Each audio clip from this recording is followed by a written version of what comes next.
Hi, this is Ms. Suraj, and my topic is the Great Resignation 2.0. Why employees are still quitting in 2025, and what OB tells us about fixing it.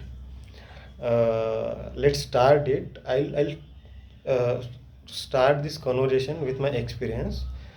Now we are going to dive into something that hits close to home, that hits close to my heart, because I have lived it.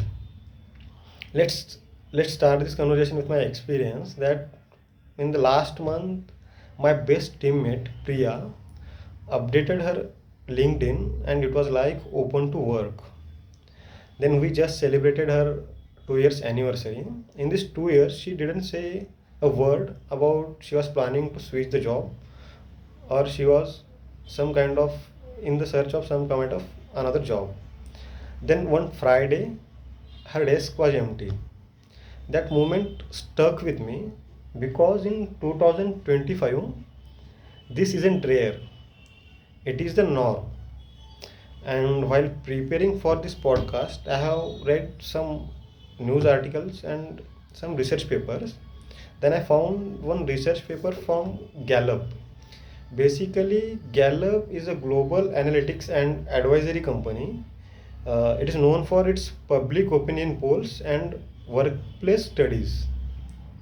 And whatever now I am going to share is in that research paper. Gallup says one in three of us is quietly job hunting. And the second statement is like that the average employee now lasts just 18 months, and replacing them costs around two times of their salary. This is why the companies are getting burned. These companies are facing the loss because they are not in the position to retain these employees. But here is what I learned after studying this scenario. People don't quit jobs, they quit the broken promises, they quit the manager who forgot to ask, how are you holding up? They quit the growth, they quit the growth path that never showed up. And these are the reasons why employees are now started to quit the job.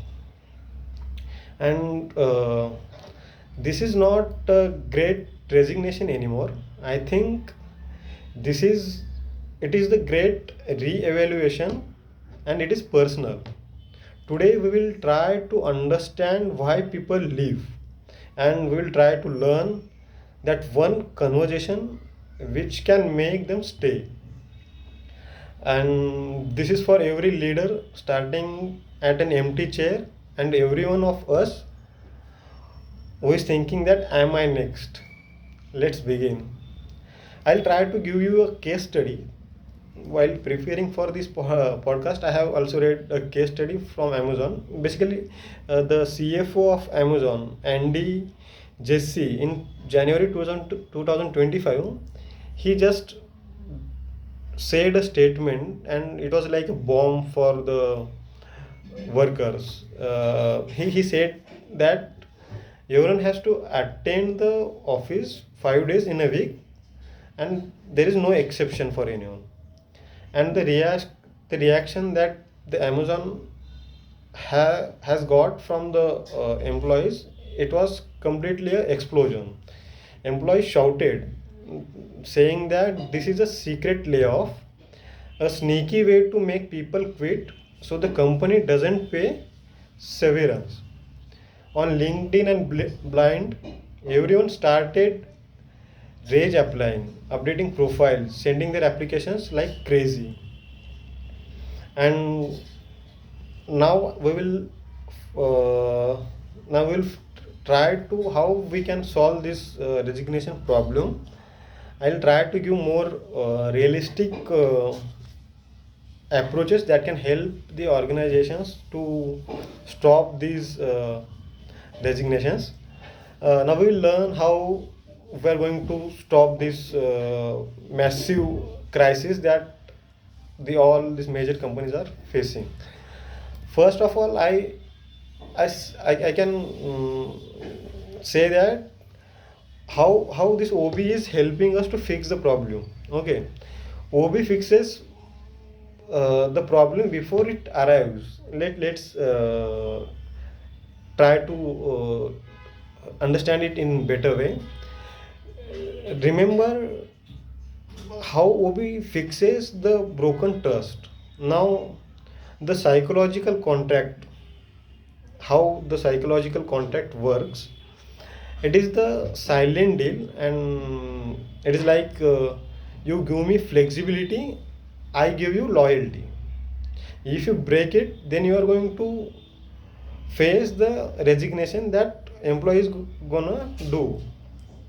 Like RTO, basically RTO means return to office, that Amazon has just uh, applied for every employee. People feel betrayed for this one, and how I can fix it? Like, have stay interviews, just ask employees, are we still keeping our promises to you or not? And I think this 10 minutes chat is gonna save your 10 months salary. And the one more suggestion I can give is that people people who are working in the firms, give them small win, like a no meeting Friday. I have seen teams go from stressed to smiling in a week by just having a Friday, which is not more stressing. And last thing I can say about the in the suggestion, that OB trains managers to be human. OB trains managers to be human.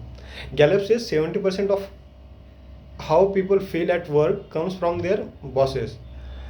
And how we are going to fix it, that we can teach managers emotional intelligence, we can teach managers how to speak with employees, we can teach managers how to have better conversation with the employees. And just 15 minutes a week of this training will help managers to do better. uh, they learn in this training that how to listen, how to care, how to say, I see you, you are stressed, what do you need? And this question will help a lot of employees to retain at the workplace now they are having. And with my personal opinion, I think a good manager isn't a title, it's a skill, and we can provide this skill by training our managers. And thank you, this is my time.